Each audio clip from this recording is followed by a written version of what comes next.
What's up YouTube? It's Brooke and I'm back with another video. So this past year in 2021, I traveled quite a bit. I traveled for almost a total of 4 months. It was like 3.5 months in total. And I went to 4 different countries. And yeah, if you follow my journeys and my podcast that's new, check it out, the Living Abroad pod, if you haven't already. Yeah, if you follow me, you know that. Like, I just spent this last year traveling just a bunch, and I plan to keep traveling a ton. I just love traveling so much.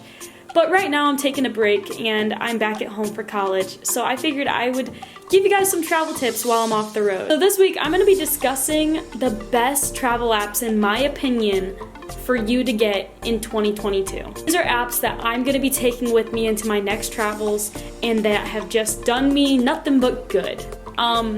Yeah. So let's just dive right in. Alright, so the first app I'm gonna mention is Life 360. Now the main thing I like about Life 360 is this map loads, at least for me, it loads up even when I don't have service. So let's say I'm in Costa Rica.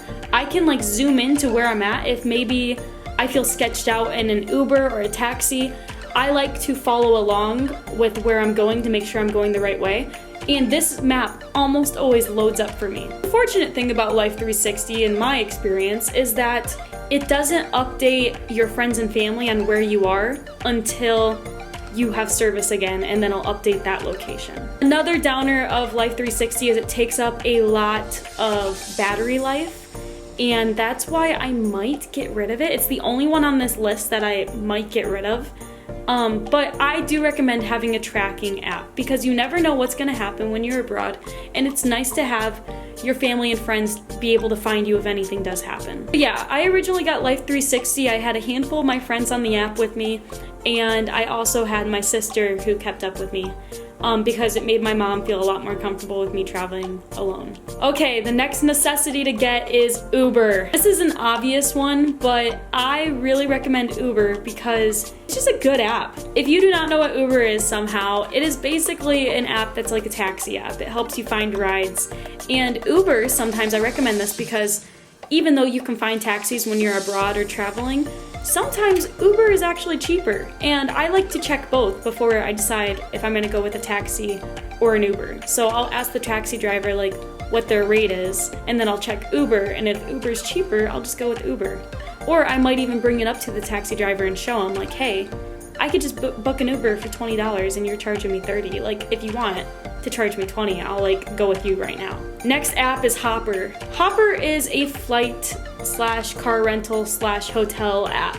This app has came in clutch so many times for me, but I recommend if you're constantly flying, don't make this your only flight app. I'll get to that later. Sometimes Hopper's wrong. Most of the time it's pretty good on like getting you the cheapest flights. And the cool thing that I like about Hopper is as soon as you book, it is in the app. So if you want to find your flight information, you can just go in the app. You don't have to like download the flight app or anything. Like, it'll have your boarding pass and everything right there in the app Hopper. I've also used Hopper before for hotels and finding them. I've never used it for car rentals because obviously I'm not 25 yet, but I recommend Hopper. I've used it for most of my flights. I think I've only booked outside Hopper like once or twice. Next app I recommend is Google Maps. So why I recommend Google Maps is because I'm an Apple Maps person. I do not like Google Maps. However, Apple Maps doesn't work in my experience when I've been abroad. So all the countries I've been to, it has not worked. You know what does work though? Google Maps. Google Maps is pretty dang legit. It's pretty dope. And it'll even show you like if there's police officers ahead, it shows you that, which Apple Maps has not been known to do yet. I was never a Google Maps person, but I keep it in my phone for when I am traveling. Next app I recommend is Hostel World. Hostel World is literally so dope. I've used it to book so many hostels. Literally every single hostel I've ever booked, I've booked through Hostel World. Let's say we're gonna go to Hobart. You can just type in like your dates, how many guests, you know the drill, and then it'll show you all these different hostels that are available for those dates. You can just check them out, compare and contrast. It'll show you ratings, and you can rate a hostel after you leave. It'll even say like their cancellation like policies, if they do refundable stuff, if their payment method even like accepts cards or just cash. It'll tell you everything you need to know, and it is so great. This next one is huge. It's a huge necessity. It's called Global Convert.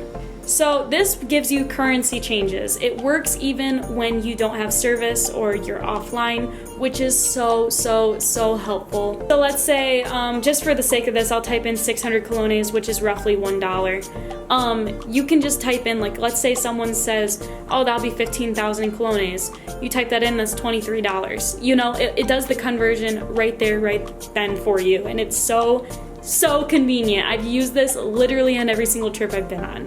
Next app is Duolingo. Duolingo is perfect for learning a second, third, fourth, fifth language. It is absolutely amazing. It'll start you off with easy things like introduction phrases, travel, restaurants, family, and then you can like do it until you master it. You can even just keep practicing after that. This app has helped me refresh my Spanish every single time I go on a trip because, you know, languages are something that you have to practice. So this has helped me out so much. Next travel app, cannot recommend this next one enough. It is Workaway. Workaway, I've mentioned it in previous videos. It's pretty much where you work for free accommodation. You do have to pay an annual fee, but it's not much at all. I want to say it's like $30, $20, something like that. I don't know. Go down, there's all these different hosts. You can click on them and figure out, like, look, there's farm projects. There's I know there's Workaways where you can paint, and ones where you babysit, and ones where you work in hostels, and others where you do gardening. You know, there's just so many, and it is perhaps the biggest travel app I can recommend you. Next app I'm recommending is Google Translate. If you're wanting to type something, let's say we're gonna do bienvenidos, because that means welcome. So it'll type in stuff. Let's say I'm going to do English. I'll type in speaker because I do not know what that is. Adora. So Oradora. Oradora? Yeah, I think that's it. So it'll tell you right then and there what to translate to. It's pretty self-explanatory. Another cool thing about Google Translate is you can use voice activation. So let's say you are talking to someone right then and there and you need to translate. You could just say, do you understand what I am saying?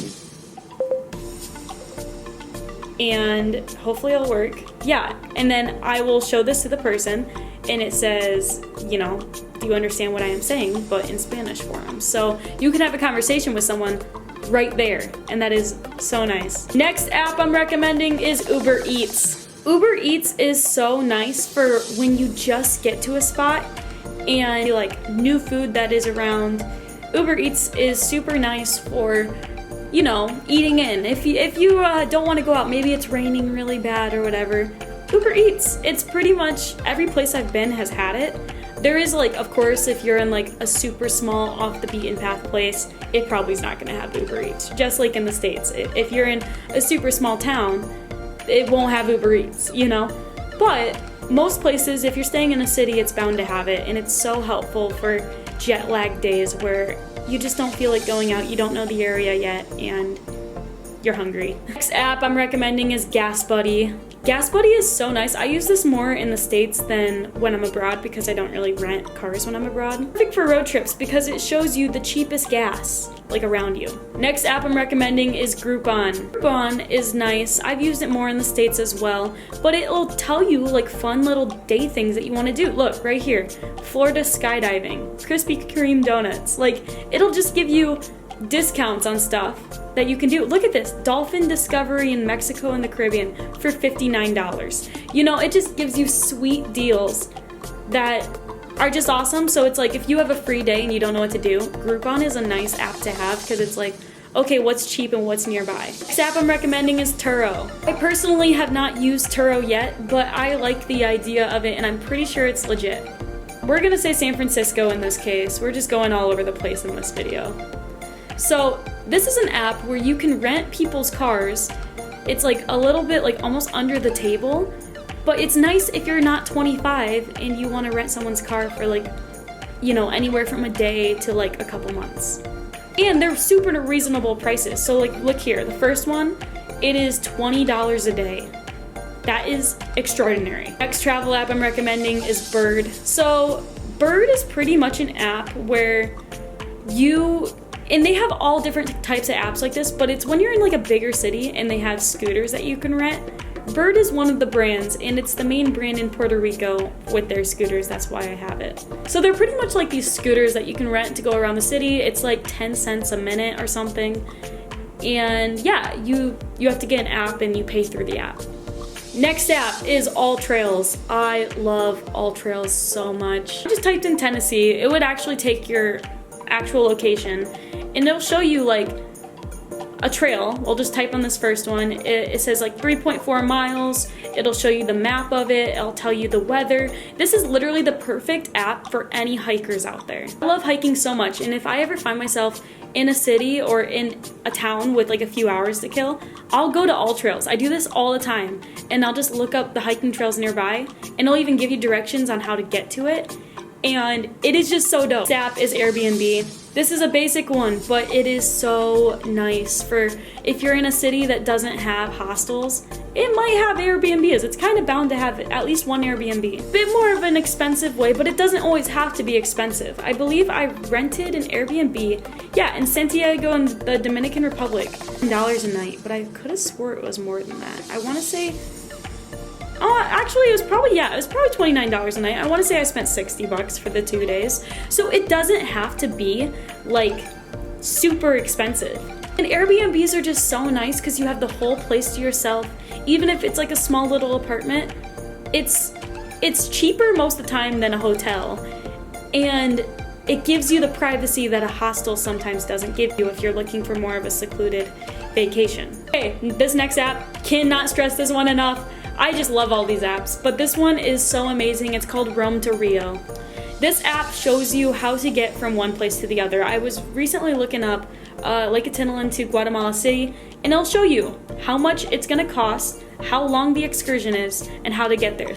It'll tell you maybe you have to take a taxi or a ferry, and then it'll tell you, oh, you have to get on this bus, then get off at this stop.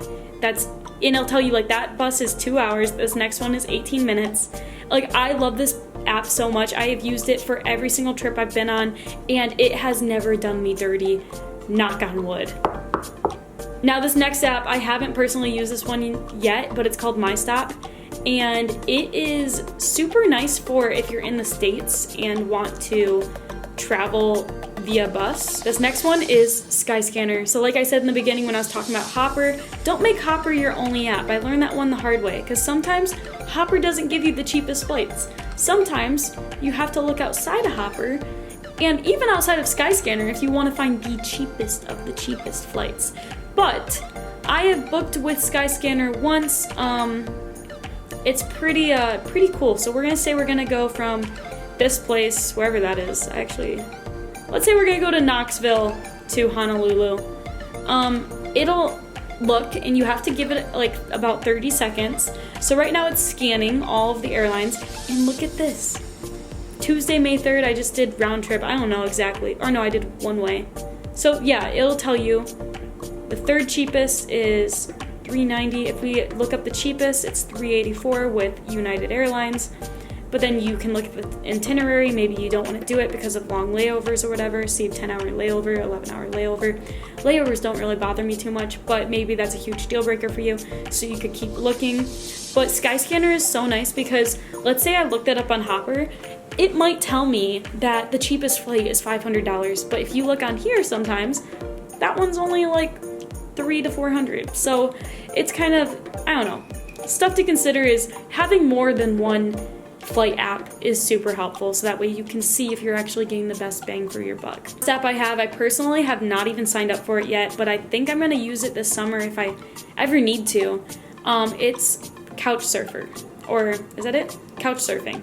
Couchsurfing is pretty much an app where if, let's say there's no hostels available that night, let's say there's no hotels available, Couchsurfer is pretty nice because it's only $1.99 a month, or you can do once a year, pay like $14, and it'll have it like, I've heard it's pretty legit where you sleep on people's couches, which sounds pretty scary, that's why I haven't done it, but it's supposed to be legit, and there's supposed to be people that are like legit, I don't know.